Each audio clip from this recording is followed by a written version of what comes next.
بہرحال اس وقت میں خدا پر واقعی یقین رکھتی تھی، لیکن میں نے خود کو کسی مخصوص مذہب کے ساتھ نہیں جوڑا تھا۔ وہ کون سی چیز تھی جس نے آپ کو اپنے عقائد پر اعتراض کرنے پر مجبور کیا، اور ایسا کب ہوا؟ جب مجھے پتہ چلا کہ بائبل میں متضاد باتیں ہیں، یہ اصل میں مجھے ایک پادری سے پتہ چلا، وہ بہت اچھا تھا اور بہت دیانتدار بھی۔ میں نے اس سے کہا یہ سب کیا ہے؟ مجھے خدا کو کیوں ماننا چاہیے؟ مجھے بائبل پر ایمان کیوں لانا چاہیے؟ تو اس نے جواب دیا کہ آپ کو اپنے دل سے ایمان لانا ہوگا۔ میں نے کہا اس کا ثبوت کیا ہے؟ تو میں نے اس سے یہ سوالات پوچھے تھے۔ آپ کو اپنے دل سے ماننا ہوگا، یہ ایک احساس کا نام ہے۔ اور میں نے سوچا کہ ہاں میں خدا پر ایمان رکھتی ہوں، لیکن اگر یہ الفاظ، یہ کتاب اپنا خدا کا کلام ہونا ثابت ہی نہیں کر سکتی اور اس میں متضاد باتیں موجود ہیں، اور اگر یہ واقعی خدا کا کلام ہوتا تو میرے خیال میں یہ متضاد باتوں سے پاک ایک پرفیکٹ کلام ہوتا، لہٰذا میرا نہیں خیال کہ میں اس پر عمل کر سکتی ہوں۔ اسلام کے بارے میں آپ کے کیا خیالات تھے؟ میں بچپن میں بھی مسلمانوں کے ساتھ ہمیشہ گھل مل جاتی تھی۔ بطور پروفیسر میرے والد کے مسلمان سٹوڈنٹس بھی تھے، اور اسلام کے ساتھ میرا پہلا رابطہ دراصل اس لڑکی کے ذریعے ہوا جس کے ساتھ میں 17-18 سال کی عمر میں نائٹ کلبنگ کرتی تھی۔ میں شاید 18 سال کی تھی اور گھر میں نے 16 سال کی عمر میں چھوڑا تھا، مطلب میں اتنی زیادہ خود سر تھی۔ میں نے اپنے لیے کونسل فلیٹ اور ایک کونسل پراپرٹی لی۔ یہ چھوٹی سی پراپرٹی تھی۔ ہوا یہ کہ میرا اٹھنا بیٹھنا کچھ غلط لوگوں میں ہو گیا، اور کچھ بدماش قسم کے لوگوں نے میرے رہائشی اپارٹمنٹ میں مجھ پر حملہ کرنے کے لیے کچھ لوگوں کو بھیجا۔ وہاں مجھ پر حملہ کر کے مجھے بری طرح سے پیٹا گیا۔ انہوں نے میری کار چرا لی جو اس وقت میرے پاس تھی، انہوں نے میری رقم چھین لی، اور واقعی سبحان اللہ سبحانہ و تعالیٰ انسانوں کو ایسی صورتحال سے دوچار کرتا ہے جہاں انہیں مجبوراً کوئی قدم اٹھانا پڑتا ہے، کیونکہ اس کے بغیر آپ کی زندگی کبھی تبدیل نہیں ہو سکتی۔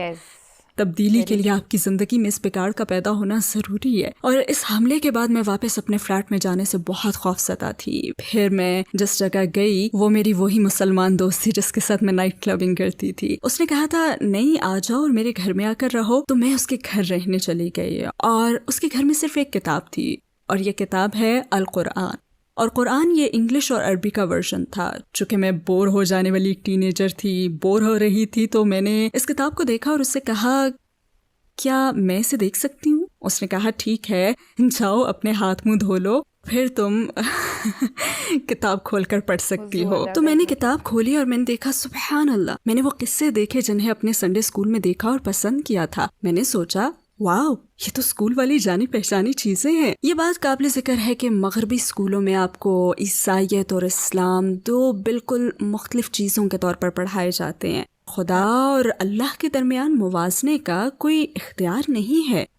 اللہ مسلمانوں کے لیے اور خدا عیسائیوں کے لیے ہے۔ یہ بالکل ایسا ہے جیسے مختلف مذاہب کے مختلف خدا ہوں، اور میں بھی یہی سمجھتی تھی۔ پھر میں نے اپنی دوست سے سوالات پوچھنے شروع کیے کہ یہ کتاب کون سی ہے، یہ عیسائیت سے اتنی ملتی جلتی کیوں ہے؟ تو اس نے مجھے اپنے پڑوسی سے ملوایا اور اس نے کہا مجھے کچھ وقت دو، میں تمہیں جوابات لا دوں گا۔ وہ یقیناً اپنے شیخ کے پاس گیا ہوگا، اور شیخ نے ظاہر ایسے کچھ آیات دیں جو میرے سوالات کے مطابق تھی، جو کہ سائنسی ثبوت تھا۔ میں نے کہا واو، یہ کمال کی بات ہے۔ اور اس نے مزید کہا بڑی اہم بات سنو، یہ تقریباً 1400 سال پہلے ایک ریگستان میں غیر پڑھے لکھے انسان پر اترا تھا، اور میں تو بالکل حیران رہ گئی۔ واو۔ پھر اس بھائی نے ہمیں الرسالہ پیغام نامی ویڈیو دی۔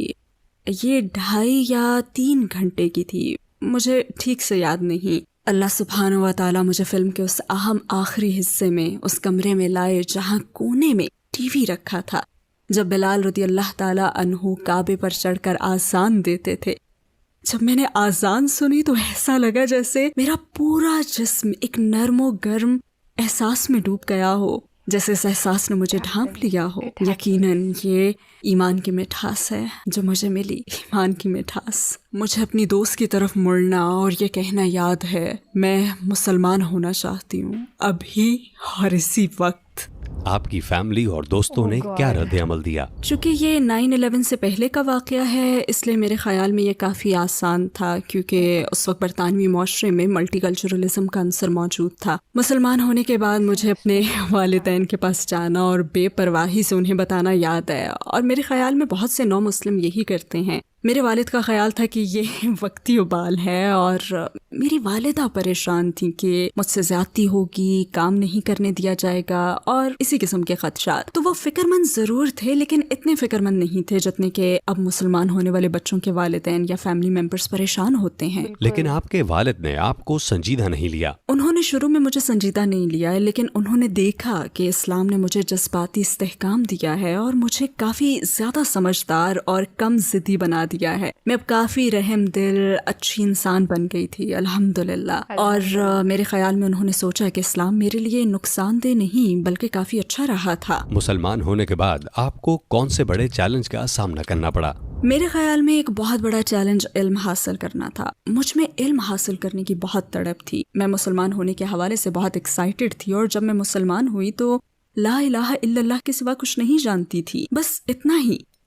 لیکن میں سوچتی تھی کہ جیسے میں دنیا کی سب سے بڑی داعیہ ہوں، کیونکہ میرے پاس یہ نئی چیز ہے، اور میں نے سوچا کہ مجھے علم حاصل کرنا ہوگا. اگر مجھے اسلام کا یہ خوبصورت پیغام دینا ہے تو مجھے علم حاصل کرنا ہوگا، اور یہ میرے سفر کا اگلا حصہ تھا. آپ یہ علم کہاں سے حاصل کر سکتی تھی، اور آپ کی جستجو کا نتیجہ کیا نکلا؟ میری جستجو بڑی حد تک روحانی جستجو تھی، لیکن اس وقت مجھے یہ احساس نہیں ہوا. اب ہم تنہائی کی اجنبیت کا خیال دل میں لاتے ہیں، اور بہت سے مسلمان نو مسلم اس احساس اور تنہائی کے تجربے پر کافی منفی انداز میں بات کرتے ہیں. اور بس آخری چند سالوں میں ہی مجھے اس کا احساس ہوا کہ اللہ سبحانہ و تعالیٰ نے یہ احساس مجھے عطا کیا ہے، اور اس کا تجربہ کرنا انتہائی ضروری ہے. کیونکہ جب آپ مسلمان ہوتے ہیں یا جب آپ اپنی روحانیت کا سفر شروع کرتے ہیں تو آپ اس موڑ پہ آ جاتے ہیں جہاں سب سے پہلے آپ دوسروں سے مدد مانگتے ہیں. تو میں اپنی دوستوں سے کہتی کہ مجھے نماز سکھائیں. میں نماز پڑھنے کے لیے بے تاب تھی. میں پوچھتی رہتی، اور میں تب بہت جھنجھلا گئی جب کوئی بھی مجھے نماز پڑھنا نہیں سکھا سکا. ہر کوئی کہتا انشاءاللہ، مگر کچھ بھی نہیں ہوا. اور ایسا اس وقت تک ہوتا رہا جب مجھے یہ احساس ہوا کہ دراصل مجھے لوگوں سے مدد نہیں مانگنی چاہیے، کیونکہ یہ پہلی جائے پناہ نہیں ہے. پہلی جائے پناہ تو اللہ سبحانہ و تعالیٰ سے مدد مانگنا ہے. پھر فون باکس میں ایک لڑکا دکھائی دیا. وہ لمبا اونچا مخلوط نسل کا لڑکا تھا. وہ فون باکس سے مجھے دیکھ رہا تھا، اور اچانک اس نے فون باکس کھولا اور اپنا سر باہر نکال کر پوچھا، تم مسلمان ہو؟ پھر اس نے کہا ذرا رکو. مطلب اتنا لمبا چوڑا آدمی جب آپ کو رکنے کا کہے تو رکنے کے سوا کوئی چارہ نہیں نا. لہٰذا میں انتظار کر رہی تھی. اس نے فون اٹھایا اور ایک نمبر ملایا، اور پھر فون باکس سے فون ہاتھ میں لے کر باہر لے آیا اور کہا، یہ سسٹر ٹریسی ہیں، ان سے بات کرو. اور سبحان اللہ، وہ نہ صرف میری رہنما اور ٹیچر بن گئی بلکہ انہوں نے خود مجھے استاذہ بنانے کا راستہ بھی ہموار کیا. انہوں نے مجھے نماز پڑھنا سکھائی، مجھے ارکان الایمان سکھائے، انہوں نے مجھے مسلمان بننے کا صحیح راستہ دکھایا، مجھے حجاب کے بارے میں بتایا. اور در حقیقت وہ اللہ سبحانہ و تعالیٰ سے کی گئی میری دعا کا جواب ہی تھیں. سبحان اللہ، حیرت انگیز. اسلامی اعمال جیسے کہ دن میں 5 وقت کی نماز اور پورا مہینہ روزے رکھنے کے بارے میں بتائیے. کیا یہ کام آپ کے لیے مشکل تھے؟ در حقیقت میرا نماز کا سفر بڑا حیرت انگیز تھا، کیونکہ وہی بات کہ میں نماز پڑھنا سیکھ رہی تھی، ٹریسی نے مجھے پڑھنے کے لیے نماز سکھانے والی ایک چھوٹی سی کتاب دی تھی. تو میں اس مرحلے میں تھی، لیکن میں نماز نہیں پڑھ رہی تھی. انہی دنوں میری ایک دوست کے والد سیڑھی سے گر گئے. انہیں ہارٹ اٹیک ہوا، اور وہ مسلمان فیملی تھی. تو وہ سیڑھی سے گرے، ہارٹ اٹیک ہوا اور ان کا انتقال ہو گیا. اللہ یرحمہ. جب میں اس دوست کے گھر جایا کرتی تھی تو یہی انکل اندر آتے تھے اور کچن میں جا کر وضو کرتے تھے، اور کمرے میں رکھے گیس فائر کے سامنے نماز پڑھتے تھے. اس لیے مجھے پتا تھا کہ یہ شخص نماز پڑھتا ہے. میری دوست نے مجھے جنازے پر بلایا. میں پہلے کبھی جنازے پر نہیں گئی تھی، نہ کبھی میت کو دیکھا تھا. پاکستانی کلچر میں یہ بڑا مختلف ہوتا ہے. وہ میت کو تابوت میں رکھ کر گھر کے کمرے میں رکھتے ہیں اور چہرے کو کھلا رکھتے ہیں. پھر نماز جنازہ کی تیاری ہونے پر اسے ڈھک دیتے ہیں. پھر اس نے کہا کہ اندر آ جاؤ اور دیکھ لو، کیونکہ میرے والد تمہارے بارے میں بہت سوچتے تھے. آ جاؤ اور چہرہ دیکھ لو. میں بہت زیادہ نروس تھی. اس نے کہا نہیں سب ٹھیک ہے، کچھ بھی نہیں ہوگا. اور میں نے اس تابوت میں دیکھا، اور جب میں وہاں بیٹھی تو واللہ العظیم وہ بھائی وہاں لیٹے مسکرا رہے تھے. ان کی مسکراہٹ اتنی خوبصورت تھی اور ان کے چہرے سے نور چھلک رہا تھا، اور اس لمحے اللہ سبحانہ و تعالیٰ نے مجھے یاد دلایا اور ان بھائی کے نماز پڑھنے کا ویژن مجھے عطا کیا، تو میں فوراً یہ راز سمجھ گئی کہ یہ مسکراہٹ اسی نماز کا نتیجہ ہے، اور اس وقت کے بعد سے میں نے ایک نماز بھی نہیں چھوڑی۔ آپ اس وقت اکیلی حجابی بس ڈرائیور تھی، ہے نا؟ مجھے بچپن سے ہی بڑی گاڑیاں پسند تھیں، اور میں کھیت میں کام کرنا اور وہاں والنٹیئر بننا، ٹریکٹرز چلانا اور اسی طرح کے کام کرنا چاہتی تھی۔ مجھے یہ سب بہت پسند تھا، اور جب میری عمر گاڑی چلانے کے قابل ہو گئی، یو کے میں بس چلانے کے لیے آپ کی عمر 21 ہونی چاہیے، میں پہلے ہی مسلمان ہو چکی تھی اور حجاب پہنتی تھی، لیکن میں نے سوچا حجاب مجھے بس چلانے سے کیوں روکے گا۔ الحمدللہ میں آگے بڑھی اور پھر اس بس اسٹیشن پر گئی اور وہاں جا کر اصرار کیا کہ مجھے ایک درخواست فارم چاہیے۔ اس میں کامیابی کے لیے آپ کے سامنے 2 رکاوٹیں ہوتی ہیں، بلکہ 3۔ سب سے پہلی تو یہ کہ آپ ایک عورت، بلکہ بہت کم عمر عورت ہیں، دوسری آپ حجاب پہننے والی مسلمان عورت ہیں، تو آپ کو ان تمام رکاوٹوں سے گزرنا ہوتا ہے، اور پھر آپ کو مسلم کمیونٹی کی رکاوٹوں سے بھی گزرنا ہوتا ہے، جیسے کہ حرام پولیس جو آپ کے پاس آئیں گے اور کہیں گے او تم حجاب پہن کر یہ کیا کر رہی ہو، اور تم مردوں کے ساتھ گھل مل رہی ہو، اور اسی طرح کی چیزیں۔ دراصل میرے گروپ میں باقی سارے ٹرینیز مرد تھے اور میں ایک اکیلی تھی جس نے پہلی مرتبہ ٹیسٹ پاس کیا تھا۔ آپ نے اپنا ایمان کیسے قائم رکھا اور دوسروں کو اسلام چھوڑنے سے بچانے کے لیے کیا کرنا چاہیے؟ اس کے لیے کئی مختلف چیزوں پر غور کرنا ہوگا۔ سب سے پہلے نو مسلموں کو رہنما کی ضرورت ہوتی ہے، انہیں براہ راست سپورٹ درکار ہوتی ہے تاکہ انہیں آسان اور سیدھے راستے پر لایا جا سکے۔ لوگ یہ سمجھتے ہیں کہ چونکہ اللہ سبحانہ و تعالیٰ نے آپ کو ایمان کی یہ مٹھاس اور مسلمان ہونے کے لیے یہ ہدایت عطا کی ہے تو آپ میں خود بخود مضبوط ایمان اور تقویٰ آ جائے گا۔ ایسا نہیں ہوتا۔ کیا نومولود بچے سے کھڑے ہونے اور میراتھن میں دوڑنے کی امید رکھ سکتے ہیں آپ؟ ایسا کبھی نہیں ہوگا۔ اس کے لیے آپ کو سپورٹ درکار ہوتی ہے۔ میرے مطابق ایک لحاظ سے یہ یاد رکھنا بہت اہم ہے کہ مسلمان ہونا ایک عمل کا نام ہے، اور اس پورے عمل میں لوگوں کو آگے بڑھنے میں مدد دینے کے لیے ہمارے پاس سٹرکچر کا ہونا ضروری ہے، چاہے یہ سوشل سٹرکچر ہو یا پھر جذباتی یا نفسیاتی سٹرکچر۔ آپ کے خیال میں کیا آج کل دنیا میں اسلاموفوبیا بڑھ رہا ہے اور اسے روکنے کے لیے کیا کرنا چاہیے؟ اسلاموفوبیا آج کی دنیا میں واقعی بڑھ رہا ہے۔ میڈیا اس کے لیے بہت بڑا پلیٹ فارم ہے۔ ہمیں بطور امت مل کر جدوجہد کرنی ہوگی۔ اللہ سبحانہ و تعالیٰ فرماتے ہیں نا کہ خود کو تقسیم مت کرو، کیونکہ جب تقسیم ہوگے تو کمزور ہو جاؤ گے۔ ہمیں کم از کم اسی موضوع پر متحد ہونا اور عقل و شعور پیدا کرنا ہوگا۔ ہمیں یہ علم اور شعور اللہ سبحانہ و تعالیٰ کے کلام سے، اللہ سبحانہ و تعالیٰ کی رہنمائی سے حاصل کرنا ہوگا، تاکہ ایسا جوابی بیانیہ تخلیق کیا جائے جسے دنیا سمجھ سکے۔ اور یہ ہم کیسے کر سکتے ہیں؟ یہ فیصلہ کرنا ہمارا کام ہے۔ لیکن اب ہم ہاتھ پر ہاتھ دھرے خاموش نہیں بیٹھ سکتے، کیونکہ جب آپ خاموش ہوتے ہیں تو ایک خالی جگہ بن جاتی ہے، اور خالی جگہ کو کوئی نہ کوئی چیز ضرور پر کرتی ہے، اور اس وقت یہ منفی سوچوں سے پر ہے۔ دیکھیں، ہم نمائندے ہیں تو کیوں نہ ہم اسلام کو خوبصورت ترین انداز میں پیش کرنا شروع کر دیں، کیونکہ یہ خوبصورت دین ہے اور بہت سے لوگ اس کی تلاش میں ہیں۔ میں رسول اللہ صلی اللہ علیہ وآلہ وسلم کا ایک قصہ سنانے لگی ہوں، کیونکہ میڈیا اس وقت بھی تھا، ہے نا، اس وقت بھی میڈیا ہر زمانے میں رہا ہے الفاظ کی صورت میں۔ اور جس وقت رسول اللہ صلی اللہ علیہ وآلہ وسلم مکہ میں داخل ہوئے تو میڈیا کا کہنا تھا یہ ہم سب کو قتل کر دیں گے، یہ ہم سب کو ذبح کر ڈالیں گے، خون کی ندیاں بہہ جائیں گی۔ ہر کوئی ان مسلمانوں سے خوف زدہ تھا، کیونکہ انہوں نے ان پر ظلم کیا تھا، انہوں نے ان کے ساتھ برا سلوک کیا تھا۔ لیکن جب رسول اللہ صلی اللہ علیہ وآلہ وسلم دوبارہ مکہ میں داخل ہوئے تو انہوں نے لوگوں کو جمع کیا اور کہا، تم مجھ سے کیا امید رکھتے ہو؟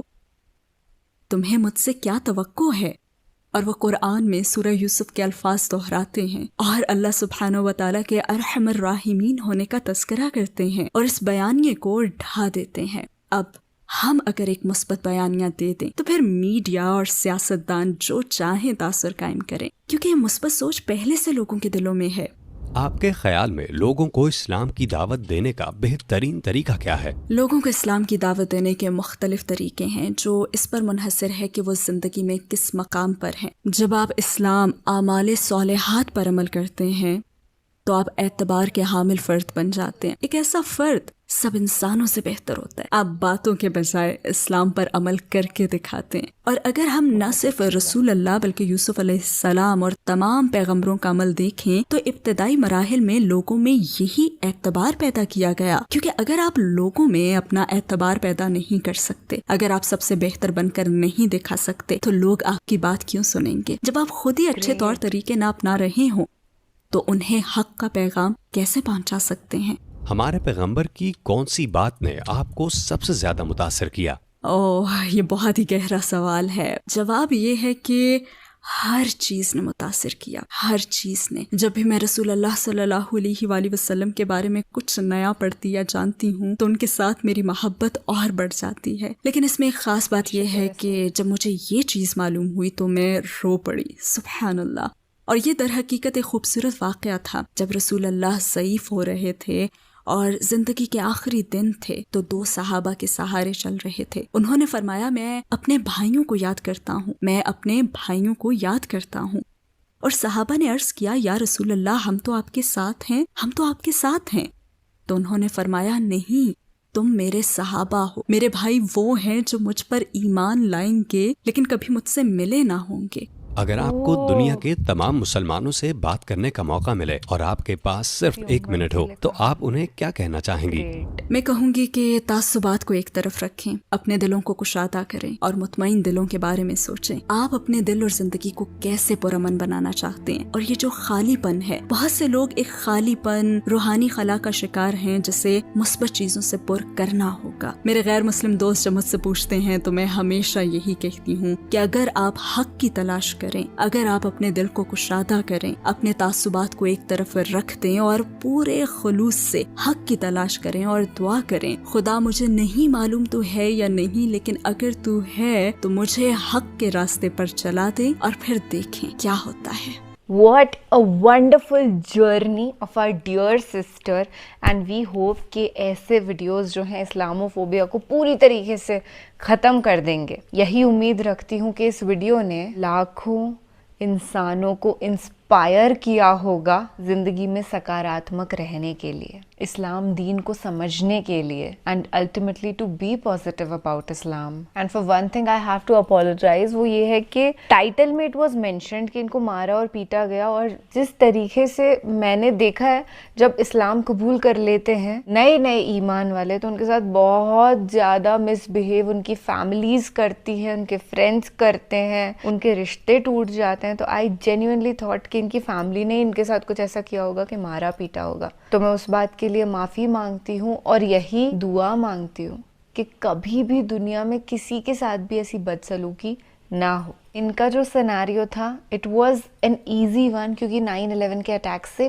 پہلے انہوں نے اسلام ایکسیپٹ کیا تھا, اور 9/11 کی سچائی بھی آج کی ڈیٹ میں ہم جانتے ہیں کہ وہ ویسٹرن جو پاورز ہیں انہوں نے خود وہاں پہ ٹیررسٹ کو پلیس کیا تھا, and they were not at all Muslim. First of all Muslims can never be a terrorist, and second of all they were not even namesake Muslims. وہ تو لٹرلی آتنکوادی تھے جن کو ٹرین کیا گیا تھا کہ آپ کو اینڈ میں کہہ دینا ہے اللہ اکبر, تاکہ دنیا بھر میں یہ میسج جائے کہ اسلام از رانگ, جبکہ اصلیت اس کا بالکل اپوزٹ ہے. اللہ اکبر کا مطلب ہوتا ہے God is great, and definitely God, Allah سبحانہ و تعالیٰ از گریٹ. اس ویڈیو کے ذریعے کہ آپ کو محسوس نہیں ہوا کہ ان بہن کی, آمنہ بلیک جی کی جو شانتی تھی وہ ایک دم پیک پر تھی. شی واز سو کام, کوئی گھبراہٹ نہیں, کوئی انگزائٹی نہیں, کوئی ہچکچاہٹ نہیں, ایک پرسکون اور نور سے بھری ہوئی انسان تھی یہ, ایمان والی تھی یہ. آئی ہوپ کہ دنیا بھر میں زیادہ سے زیادہ لوگ ایمان والے ہوں اور اللہ سبحانہ و تعالیٰ سبھی انسانوں کو نیک ہدایت دیں. چلے فی الحال میں آپ سے بھی اجازت لیتی ہوں اور ملوں گی ایسی کسی بہترین ویڈیو کے ساتھ جلد ہی. تب تک کے لیے آپ اپنا ڈھیر سا خیال رکھیے گا اور خوش رہیے گا اور نیک اعمال کریے گا. شب خیر, شبھ راتری, اللہ حافظ.